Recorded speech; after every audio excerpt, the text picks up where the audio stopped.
nggak sih, Nita? Pernah. Pernah. Oke. Kalau gitu saya mau tanya yang lain. Ini saya lihat di sana ada yang memegang yang agak-agak berenda-renda. Nah, Kalau ini apa nih tipe celana dalamnya? Rendah. Rendah. iya. Oh itu gimana dong? Kenapa milihnya yang renda-renda? Lucu dan seksi. Wah. Tapi memang kita perhatikan kalau renda ini kan jarang yang bahannya justru katun ya. Iya, banyak Justru kasar biasanya, ya. tapi nggak terganggu tuh dengan kekasarannya, enggak ya, sama ini. Oke, saya lihat ada jenis yang lain nggak nih? Nah, ini ada yang lain juga di sini, boleh dioper. Nih, namanya siapa dulu nih? Nama saya Sri. Iya. Ini saya suka pakai yang bahan katun karena adem, nyerap keringat juga sih. Boleh saya sentuh ya bahannya ya? Oh iya. Nah, ini emang katun ya. Biasanya katun 100% memang agak lebih tebal ya dibandingkan kalau tadi seperti spandex ini emang tipis ya. Tipis, tapi memang lebih menyerap keringat. Lebih bagus sebenarnya untuk pertukaran udara. Karena kalau misalnya kita ngomongin soal jenis-jenis celana dalam, ini kaitannya erat banget sama kemungkinan terjadinya keputihan. Nah, ini tadi di sini saya nanya, sempat tadi saya Dokter Boy juga nanya, siapa yang pernah keputihan? Oh, hampir semua tadi kan, udah jawab begitu ya kan? Gimana nih ya, kaitannya sebenarnya apa ya sama keputihan?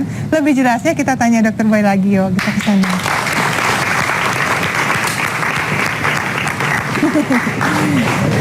Dokter Boy, Ya, kalau kita sebentar lihat, Dokter Risa ya. Saya nggak nyangka ternyata celana dalam itu banyak macamnya ya. banyak.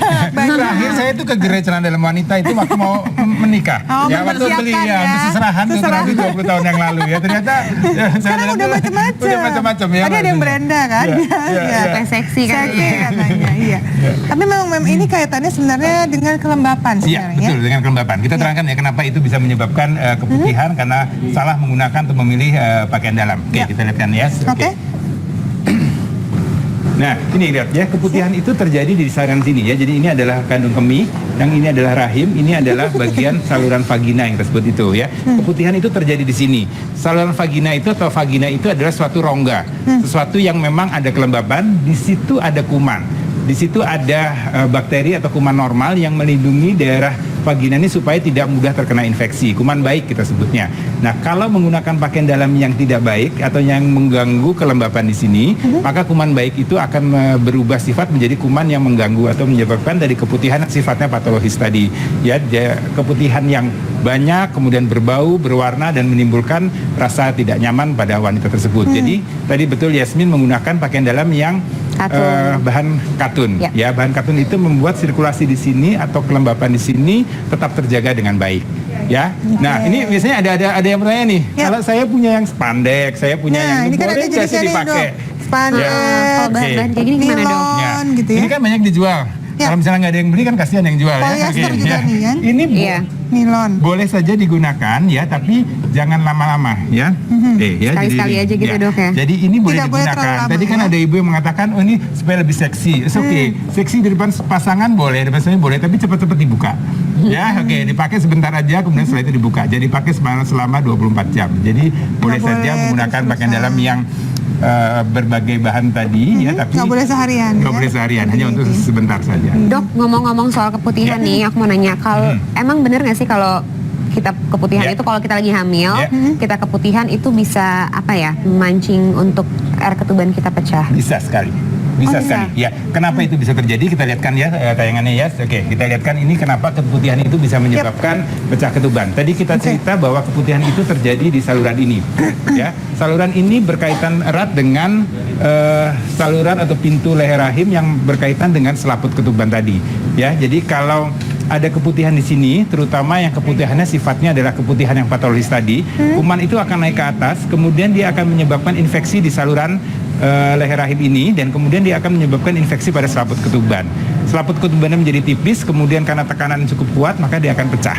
Nah, itu tadi ya. Itu yang menyebabkan pecah ketuban oleh karena kalau keputihan tadi. ada kelainan patologis ya pada orang-orang yang mengalami keputihan pada saat hamil, benar-benar nggak boleh disepelekan. Betul Jadi sekali, benar-benar harus buru-buru dikonsultasikan. Ya, tapi kan tadi saya bilang ada keputihan yang sifatnya fisiologis, ada yang sifatnya patologis. Jadi kalau hamil ada keputihan yang fisiologis itu normal, dibersihkan saja, jangan ditutup-tutupin dengan pembalut tipis tadi, ya. Jangan menggunakan pakaian dalam yang bahannya bukan katun. Kemudian kalau ada yang sudah merasa keputihannya sudah mulai gatal, mulai berwarna, segera periksa ke dokter. Oh ya dok, aku juga mau nanya sekalian, itu kalau misalnya kita lagi hamil terus kita pecah ketuban itu gimana dok? Iya, jadi ketuban itu suatu cairan yang memang diperlukan oleh hamil. Kita lihat kan ya, apa sih fungsi dari ketuban tadi ya? Kita lihat kan ini. Ini dia, Ya. ini ada gambarannya. Ya, Kamu ini pernah lihat nggak adalah- sih? Di USG biasanya kan lihat nih. Iya. Lihat. Ada cairan Jadi memang ketubannya. ketuban itu ada fungsinya untuk melindungi bayi. Pertama itu fungsi proteksi.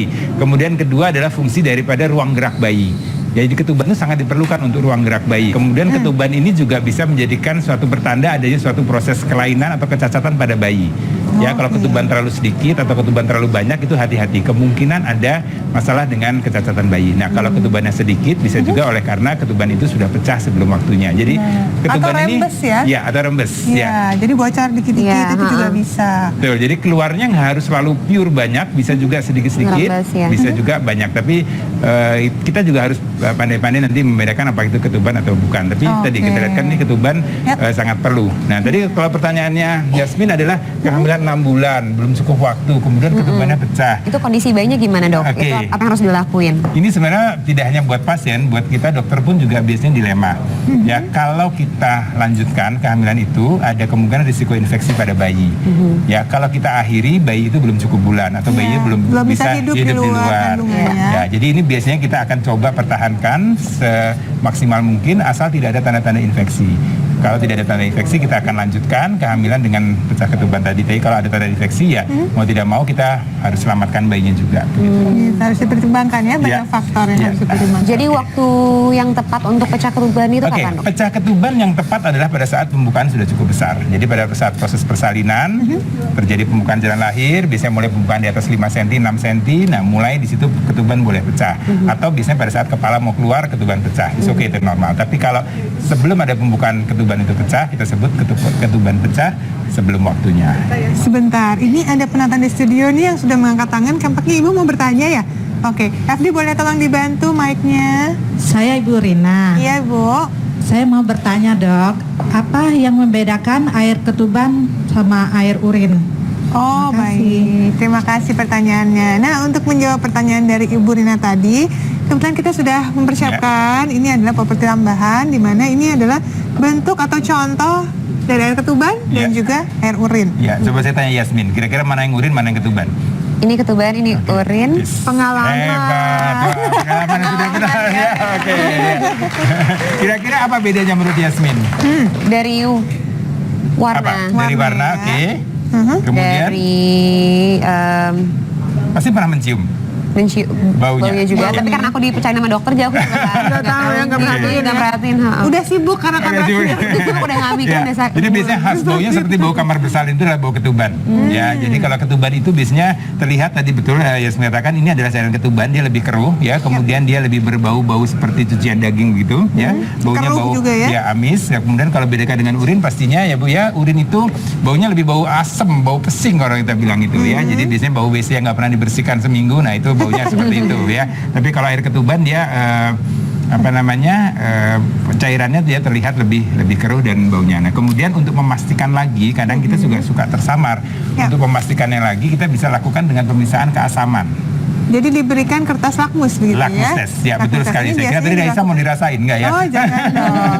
Ya. Biasanya dilakukan tentu di tempat bersalin, kamar bersalin, ya, di betul kamar sekali. bersalin. Ini yang merembes apa nih sebenarnya? Ya, jadi- Apalagi untuk yang pecahnya masih sedikit-sedikit. Iya, betul. Kalau sudah banyak pasti sudah terlihat bentuknya. Iya. Tapi kalau yang merembes sedikit-sedikit, nah ini baru yang kita Ya, periksa jadi ya, Dok, ya. kita harus membedakan tadi ya. Jadi kita lihat kan tadi dengan lakmus test dia sifatnya lebih asam untuk urin, untuk cairan ketuban dia sifatnya lebih basah. Jadi itu sangat jelas perbedaan dengan lakmus test tadi. Dengan lakmusnya, jadi mudah ya, tinggal ditempelkan saja Iya. dengan lakmusnya. Oke, Gitu. ya.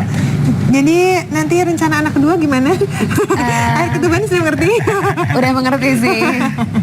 Oke, baiklah kalau begitu. Tadi sudah terjawab ya Ibu Rina ya.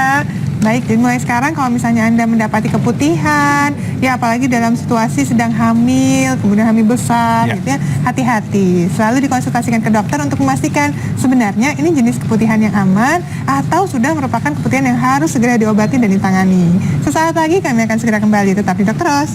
Indonesia.